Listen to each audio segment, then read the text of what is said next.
In June 2020, Jacksonville, Florida, 37-year-old Leo Thompson lived with his wife Trinity and their two kids, ages 9 and 12. Leo worked as a warehouse supervisor for a shipping company. People who knew him said he was quiet and always on time. He didn't cause any trouble and just focused on work and family. His family rented a house in a normal neighborhood. From the outside, everything looked fine. Jasmine was a transgender woman who lived across town in a small apartment building. She made money working in retail and sometimes babysat for neighbors. Leo and Jasmine met on a dating app.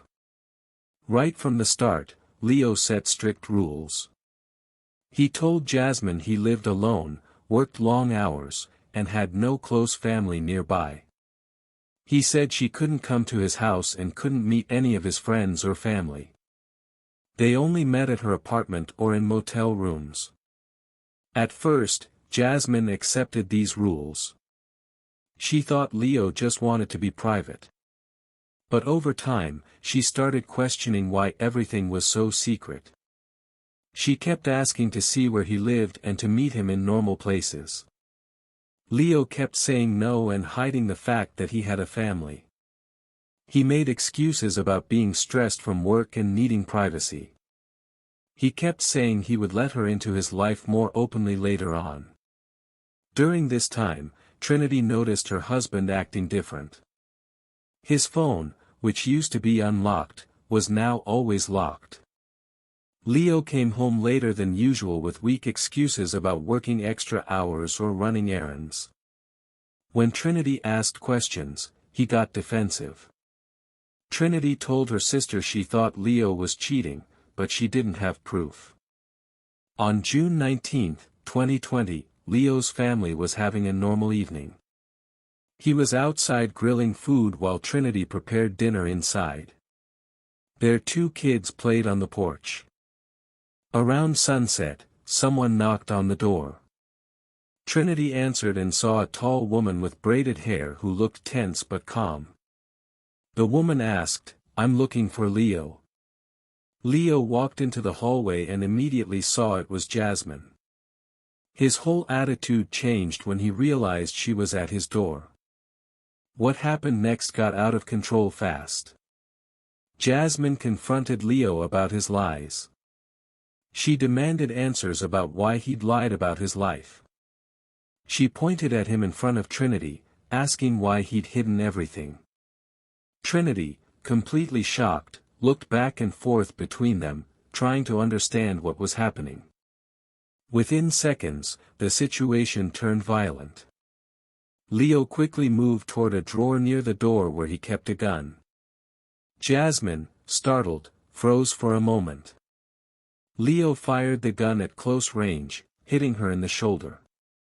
Jasmine screamed and turned away, running from the house to escape. She headed toward the street while Trinity yelled at Leo to stop.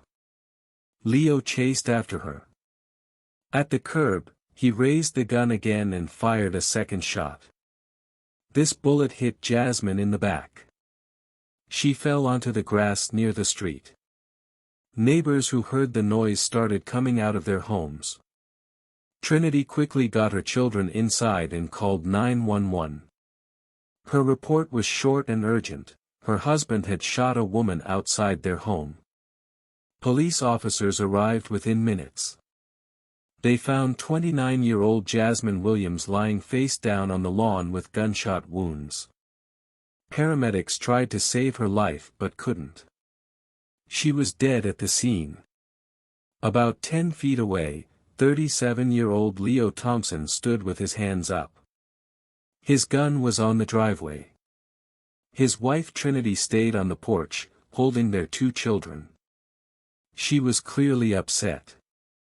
Several neighbors had gathered nearby. They said they heard yelling inside the house, then two quick gunshots. Police investigators started collecting evidence immediately. They set up tape around the house and front yard. They found two bullet casings, one near the front door and one by Jasmine's body at the curb.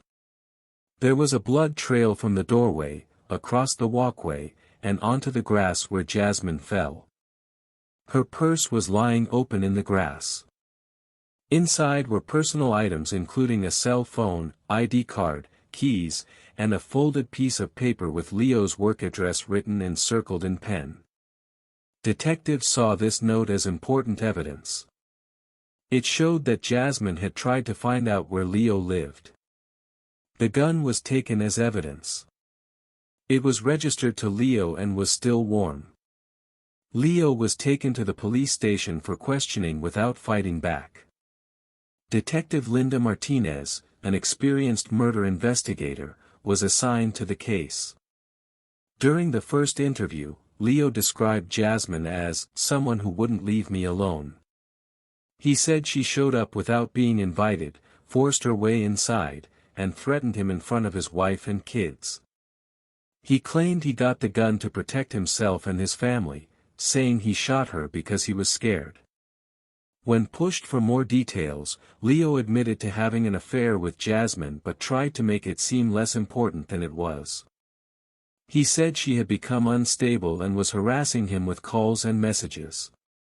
He kept insisting that she came in aggressively and he thought she wanted to hurt him or expose his secret.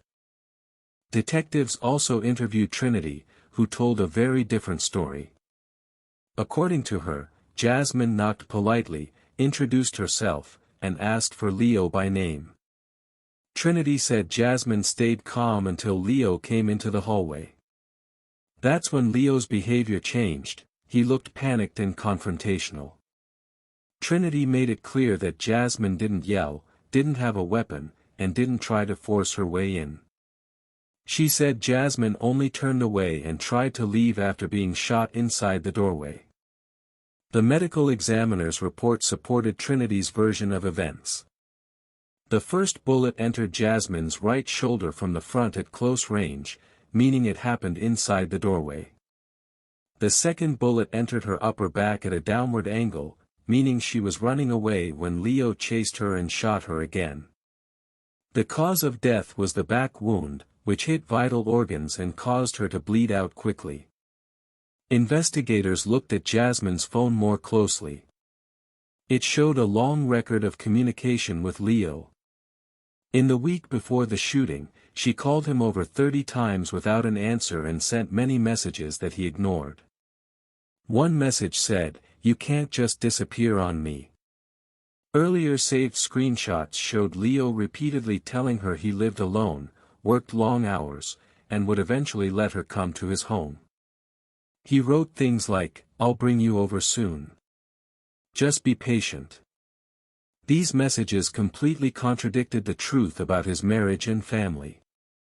The handwritten note with his work address proved she tried to find his house after he stopped talking to her. By the second day, detectives concluded that Leo's claim of self-defense didn't match the physical evidence or witness statements. Jasmine arrived without a weapon, knocked normally, and only confronted him with words. The close-range shoulder wound, the blood trail, and the fatal back wound showed she was shot first at the door and again while running away. Trinity's testimony, combined with forensic evidence and phone records, proved Leo was lying about forced entry and immediate danger. In the days after Leo's arrest, detectives and prosecutors worked together to gather all the evidence. They wanted to build a timeline supported by forensic data, witness testimony, and phone records. Forensic specialists tested the gun and bullets.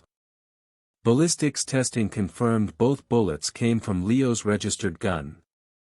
Tests on Leo's hands and shirt showed gunshot residue, proving he fired the weapon. Crime scene investigators documented the blood evidence thoroughly. The trail started near the doorway, continued across the porch, and ended at the curb. This matched the autopsy conclusion that Jasmine tried to run after the first shot before being killed by the second. Investigators also got video evidence. A neighbor's security camera, though partly blocked by trees, recorded important parts of what happened. The footage showed Jasmine running from the doorway into the yard with Leo following seconds later, his right arm extended. A flash matched the sound of the second gunshot. This video was crucial because it proved Leo's claim of being threatened inside the house was false. A timeline was built using Trinity's testimony, neighbor statements, the medical examiner's findings, and physical evidence. Trinity repeated that Jasmine didn't force her way in and didn't act aggressively. She emphasized that Leo got the gun without any reason after seeing Jasmine. Neighbors confirmed they heard raised voices inside, then a shot, then silence, then a second shot from outside. The medical examiner confirmed the shoulder wound was from close range near the doorway, and the back wound was at a downward angle while Jasmine was moving away from the shooter. Expert witnesses explained the forensic evidence. The medical examiner testified that the shoulder shot was delivered at close range from the front, while the second was in the back at a downward angle. The examiner said plainly, this was not defense. This was pursuit. Forensic analysts confirmed Leo's palm print on the gun and gunshot residue on his hands and clothes. Ballistics experts confirmed the bullets matched his weapon. Trinity Thompson gave critical testimony for the prosecution. Despite being visibly upset, she stuck to her story. She explained that Jasmine knocked normally, introduced herself, and asked to speak with Leo. She testified that Jasmine didn't force her way in or yell until Leo appeared in the hallway. According to Trinity, her husband's attitude changed instantly, and he went straight to the drawer where the gun was kept. She described Jasmine turning to leave only after the first shot was fired. Her testimony directly contradicted Leo's earlier claims that Jasmine entered aggressively and was dangerous. The prosecution also called Jasmine's close friends. They talked about her belief that Leo could be a long-term partner and her distress when he stopped responding to her calls and messages. One friend testified that Jasmine said days before the shooting, "I just want him to be honest with me." The jury saw excerpts of text conversations from her phone where Leo promised to "make time soon" and "bring you over eventually." They also saw Jasmine's final unanswered messages, including, "You can't just disappear on me."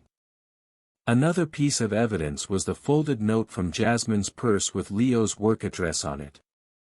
Prosecutors argued this showed her intent to find him for answers, not to cause harm. It showed the steps she took after being ignored and supported the idea that she came to the house wanting to talk, not to be violent. During cross-examination, prosecutors confronted Leo with contradictions. They emphasized that Jasmine was unarmed, that Trinity testified she entered calmly, and that forensic evidence proved Jasmine was shot while running away. The prosecutor asked directly, "She was running away when you fired the second shot. Who was in danger?" Leo paused but didn't answer. The silence was noted in the court record as damaging to his credibility. Over 2 weeks of testimony, jurors heard a consistent story: an initial nonviolent encounter, Leo's decision to grab a gun, the first shot fired at close range, pursuit into the yard, and a fatal shot delivered as Jasmine ran away. The physical evidence, phone messages, surveillance video, and eyewitness testimony all lined up. The jury deliberated for less than 1 full day. They found Leo guilty on all charges: second-degree murder, aggravated assault, and use of a firearm during a felony. During sentencing, the judge spoke directly to Leo, calling his actions cowardly violence based on lies. The judge emphasized that Jasmine's death didn't result from unavoidable conflict, but from Leo's decision to maintain his deception at any cost. Leo was sentenced to 40 years in state prison. He can only be considered for parole after serving 30 years. If you found this case compelling, please like this video and subscribe to our channel for more true crime stories. Your support helps us continue bringing these important stories to light.